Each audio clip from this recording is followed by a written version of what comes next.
Picture this: a Chicago skyline glittering under a December snow, where one woman stands at the pinnacle of wealth, yet feels utterly alone.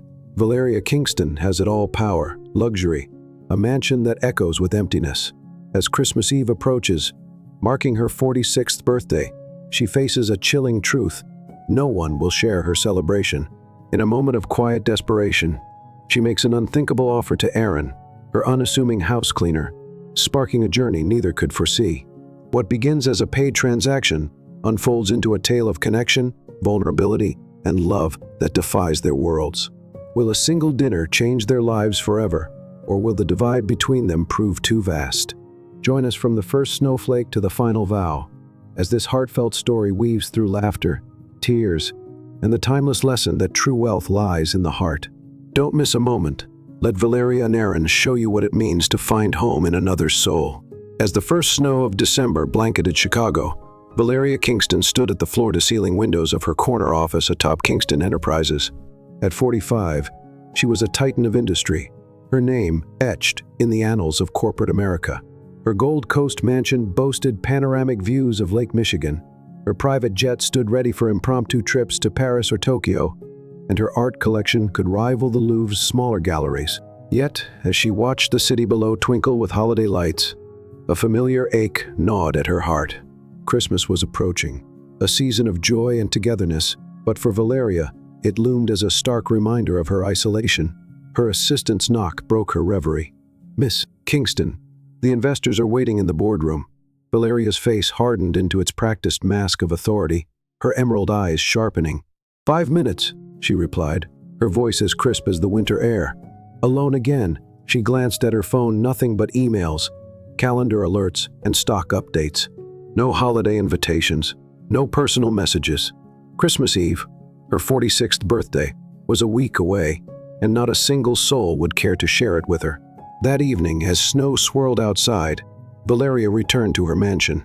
The grand foyer gleamed with polished marble, and a 12-foot Christmas tree sparkled with Swarovski ornaments, yet the space felt lifeless, like a museum after hours. In the kitchen, she found her house cleaner, Aaron Santos, still at work despite the late hour. At 27, Aaron moved with quiet efficiency, his dark hair tied back in a neat ponytail, his plain uniform pressed to perfection. "You're still here," Valeria remarked, slipping off her cashmere coat. Aaron glanced up, his warm brown eyes steady, a faint smile softening his features. "Sorry, Miss Kingston. The caterers left a mess after your holiday party prep. I'm just finishing." He gestured to the spotless countertops, the air tinged with the scent of pine cleaner. Valeria nodded, loosening the silk scarf around her neck. "Is there anything to eat?" "I made a chicken casserole earlier," Aaron said, already moving to the fridge. "It's ready to heat. I can do it for you." She sat at the kitchen island, her fingers tracing the cold granite as she watched him work. In the 2 years Aaron had cleaned her home, he'd been a constant, reliable, unobtrusive, and refreshingly honest. Unlike the sycophants who orbited her world, angling for her favor or a slice of her fortune, Aaron never sought her approval. As he set a steaming plate before her, he asked, "Will you be hosting for Christmas Eve, ma'am? I saw it's your birthday on the office calendar when I was dusting." Valeria's fork paused mid-air, her breath catching. No one had mentioned her birthday in years. "I don't celebrate my birthday," she said, her tone clipped. "Or Christmas, for that matter." Aaron's brow furrowed, a flicker of concern crossing his face. "Everyone deserves a day to feel special, especially at Christmas." She studied him, intrigued by the earnestness in his voice. "Why do you say that?" He shrugged, wiping his hands on a towel, his movements deliberate. "Life's tough enough. A holiday, a birthday, it's a chance to pause, to feel alive, to know you're here for a reason." His words hung in the air, simple yet profound, as he gathered his supplies and left. The kitchen fell silent, save for the soft hum of the refrigerator, but Aaron's sentiment lingered like a melody she couldn't shake. The next morning, as Valeria prepared to leave for a board meeting, she found Aaron in the foyer, sorting through a box of holiday decorations.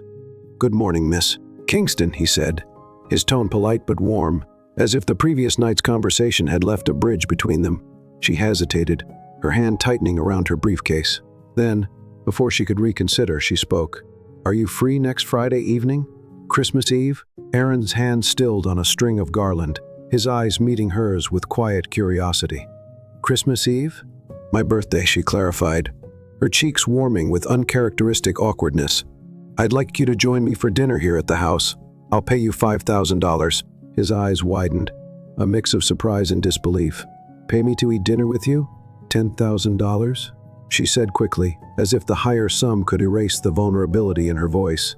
Aaron's expression softened, a flicker of pity crossing his face that made Valeria's stomach twist. Miss Kingston, I don't understand. I have no one to spend Christmas Eve with, she admitted, her voice barely above a whisper, each word a confession. I'm offering to pay for your company, that's all. He hesitated, his gaze searching hers for a long moment. Then, slowly, he nodded. I'll do it, but not for $10,000. That's too much. It's nothing to me, she said dismissively, waving a hand as if swatting away his concern. But it matters to me, Aaron replied, his voice firm yet gentle, rooted in a quiet dignity. $5,000 is plenty. Valeria felt a spark of curiosity ignite within her. Most people, colleagues, acquaintances, even so-called friends, would have taken the higher sum without blinking, eager to pocket whatever she offered. Aaron's refusal intrigued her, a glimpse into a world where integrity trumped greed. Fine, she said, her lips curving slightly. Friday at 7, we'll eat here. She reached into her purse, pulling out a few $100 bills. Buy something nice to wear. Consider it an advance. He took the money with a reluctant nod. Thank you, Miss Kingston. As she drove to work, Valeria questioned her impulsive decision. Mixing personal and professional was a line she'd never crossed. Aaron was her employee, efficient and respectful, exactly what she demanded in staff. This arrangement risked complicating that dynamic. Yet the thought of another Christmas Eve alone, sipping wine in her cavernous dining room, pretending the silence didn't suffocate her, was unbearable. Throughout the week, Valeria found herself distracted, her mind drifting to the upcoming dinner. She wondered what Aaron would wear, what they might talk about beyond their usual brief exchanges. On Friday, she returned home early, a rarity that left her staff exchanging curious glances. She traded her power suit for a deep red dress that softened her sharp edges, its elegant simplicity a departure from her usual boardroom armor. At precisely 7 p.m., Aaron arrived at the front door, transformed in a tailored navy blazer and crisp white shirt, his ponytail replaced by neatly combed hair that framed his face. You look different, Valeria said, the words escaping before she could refine them, her fingers tightening around the doorframe. He smiled, a hint of amusement dancing in his eyes. Thanks, I think. The dining room was a vision of holiday warmth, aglow with candles and adorned with holly. A catered meal of roasted lamb, winter vegetables, and rosemary focaccia waited beneath silver domes. As they sat, an awkward silence settled, thick as the snow outside. Valeria, accustomed to commanding boardrooms, felt oddly at a loss, her usual confidence faltering. Wine? She offered, lifting a bottle of vintage Bordeaux. Please, Aaron said, his fingers brushing the stem of his glass as he studied the table with a mix of awe and unease. After the server poured, she grasped for a topic, her voice betraying a faint tremor.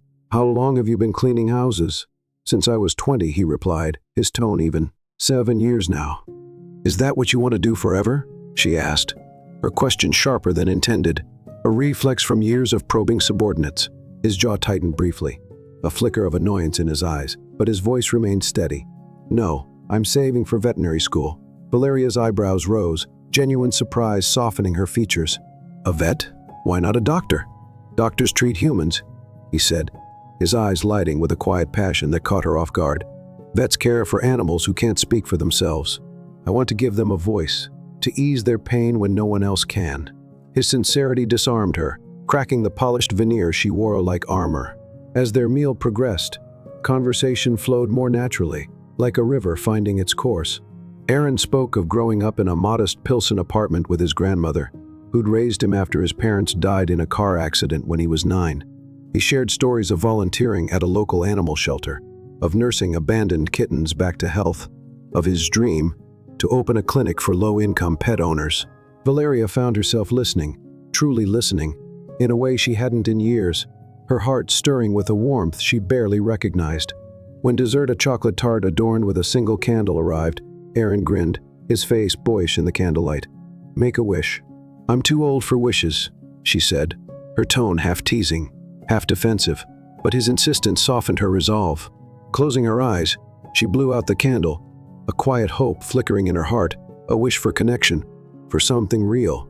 As they parted that night, Valeria handed him the envelope with his payment, her fingers lingering on the paper. Thank you, Aaron. This was better than I expected. He took it, his expression unreadable, a shadow crossing his face. Thank you for dinner, Miss Kingston. Happy birthday. Valeria, she said suddenly, her voice softer than she intended. Call me Valeria. He smiled faintly, a warmth in his eyes that made her chest tighten. Good night, Valeria. In the weeks that followed, Valeria found herself seeking Aaron's presence, her mornings stretching longer as she lingered over coffee, hoping to catch him at work. She asked about his day, his dreams, his favorite books, each question a thread weaving them closer. He remained professional. His responses guarded at first, but gradually, he began to open up. One evening, she found a note beside a dish of homemade chili in the fridge. Reheat for 2 minutes. Hope you like it, Aaron. The simple gesture shouldn't have meant so much, yet it warmed her more than the meal itself. On New Year's Eve, as the city sparkled with anticipation, Valeria proposed another arrangement, a paid companion for a charity gala at the Art Institute. Same terms, she said, though the words felt hollow, a transaction tainting what she longed to be genuine. Aaron agreed, but his question pierced her defenses. Would you have asked me if you weren't paying me? She faltered, her throat tightening. I don't know. The gala was a glittering affair, crystal chandeliers casting rainbows across marble floors. Aaron navigated it with surprising ease, charming donors and board members with his quiet confidence. Valeria watched, pride mingling with unease. He wasn't her employee here, not really, yet the payment hung between them like a shadow. In the quiet of her Bentley afterward, Aaron broke the silence, his voice low. Tonight felt different. Taking money for this. It's starting to feel wrong. Why? She asked, her heart racing, her fingers clenching the leather seat. Because I know you now, he said, his gaze steady. Not just as my boss, but as Valeria, the woman who hides her loneliness behind a perfect facade. It complicates things. What if I want more than a transaction? She asked, her voice trembling with vulnerability she hadn't allowed in decades. He looked at her, his expression softening but resolute. Then you need someone who fits your world, not your house cleaner. His words stung, a sharp reminder of the chasm between them. For weeks, Valeria avoided him, burying herself in work, her office becoming a fortress against the feelings she couldn't name. Her mansion felt colder, the meals Aaron left her only reminder of their fleeting connection. Each note pork stew, 3 minutes or lasagna, and joy became a lifeline, a whisper of the warmth they'd shared. Then, a call from Dr. Elena Martinez, a board member at a local animal shelter, changed everything. She'd met Aaron at the gala and was impressed by his passion for veterinary work. We're opening a new clinic, she said. I'd love for you and Aaron to tour it. His insights would be valuable. At the clinic, Aaron's enthusiasm was infectious. He asked detailed questions about surgical equipment and patient care protocols, his face alight with purpose as he stroked a recovering puppy's fur. Valeria watched, her resolve strengthening. During lunch with the board, she spoke passionately about funding veterinary training programs, catching Aaron's surprised glance. Investing in people like Aaron, she said, is as critical as building state-of-the-art facilities. Later in her car, she confessed, her voice raw. I've missed you, Aaron. Avoiding you hasn't worked, he smiled, a spark of humor in his eyes. You've been avoiding me? I thought you were just busy. I want to know you, she said, her hands trembling. Not as my employee, but as you. He hesitated, his fingers tapping the armrest. That's complicated, Valeria. I need this job. You won't lose it, she promised, her voice fierce with conviction. But what if we tried one real date? No payment, no obligations. After a long pause, he nodded, a tentative smile breaking through. One date. Something simple. The following Saturday, they met at Lincoln Park for a winter festival. Snow-dusted booths offered handmade scarves and pottery, while food trucks wafted scents of cinnamon and roasted chestnuts. Amid the laughter of families and the strum of a street band, Valeria felt a lightness she hadn't known in years. They sipped hot cocoa, their breath visible in the crisp air, and shared stories of childhood winters hers in a sterile mansion. is in a cramped apartment filled with his grandmother's laughter. As they danced to a band's soulful rendition of Winter Wonderland, Aaron's arms steady around her, Valeria felt the world shrink to just them. Under a canopy of fairy lights, their eyes met, and he leaned in, his lips brushing hers in a kiss that felt like a promise. Her heart raced, a mix of fear and exhilaration, as she realized this was no transaction, this was real. Months later, Aaron received a scholarship to veterinary school, funded by Valeria's donation to the shelter's training program. He left her employ, taking a part-time job at the clinic, his days filled with tending to animals and studying. Their relationship deepened, built on mutual respect and vulnerability. They spent evenings cooking in her mansion's kitchen, laughing over burnt pancakes, or walking through the park, his rescue dog, Luna, bounding ahead. One spring evening, in their new shared home, a cozy townhouse near the clinic with a garden for Luna, Valeria sat with Aaron on the porch, the air fragrant with blooming lilacs. "I've been thinking," she said, her voice steady despite the butterflies in her stomach. "This house, this life, it's ours, not just mine. I want to build a future with you." Aaron's eyes widened, his hand tightening around hers. "Are you asking me to move in?" "I'm asking if you'll marry me," she said, pulling a small velvet box from her pocket. Inside was a simple gold band, elegant but unpretentious, engraved with a tiny paw print. His laugh was shaky, tears glistening in his eyes. "Valeria, we've only been dating a year. Are you sure?" "I've never been surer," she said, her voice breaking with emotion. "You showed me that wealth isn't in bank accounts, but in moments like this. I want them all with you." He nodded, pulling her into his arms. "Yes, Valeria Kingston, I'll marry you." Their wedding, a small affair in a botanic garden pavilion, was filled with laughter and tears. Aaron's grandmother, frail but beaming, walked him down the aisle, while Valeria's oldest friend, a fellow CEO, stood as her maid of honor. As they exchanged vows, Valeria's voice was clear. "You saw me when I was invisible, hidden behind wealth and walls. You taught me that love is earned, not bought." Aaron's response was equally heartfelt. "You gave me the courage to chase my dreams, but more than that, you gave me a home, not in a house, but in your heart." The reception was a joyful blur of music and dancing, with Luna weaving through guests' legs, her tail wagging. Dr. Martinez toasted their union, noting Aaron's impact at the clinic and Valeria's transformative philanthropy. "They've shown us," she said, "that love bridges worlds, making us all richer." Years later, Aaron became a beloved veterinarian, his clinic a haven for animals and their owners. Valeria shifted her focus, channeling her wealth into scholarships and community programs, her legacy no longer tied to profit but to impact. Each Christmas Eve, they lit a single candle, making wishes not for wealth, but for more moments together, quiet evenings with Luna, laughter over shared meals, and the comfort of knowing they'd found what money could never buy. Their story, born from a desperate transaction, taught them, and those who heard it, that true wealth lies in connection, forged through honesty, courage, and the willingness to see beyond differences. As Napoleon Hill once said, "Whatever the mind can conceive and believe, it can achieve." Valeria and Aaron believed in love, and in doing so, achieved a life richer than any fortune.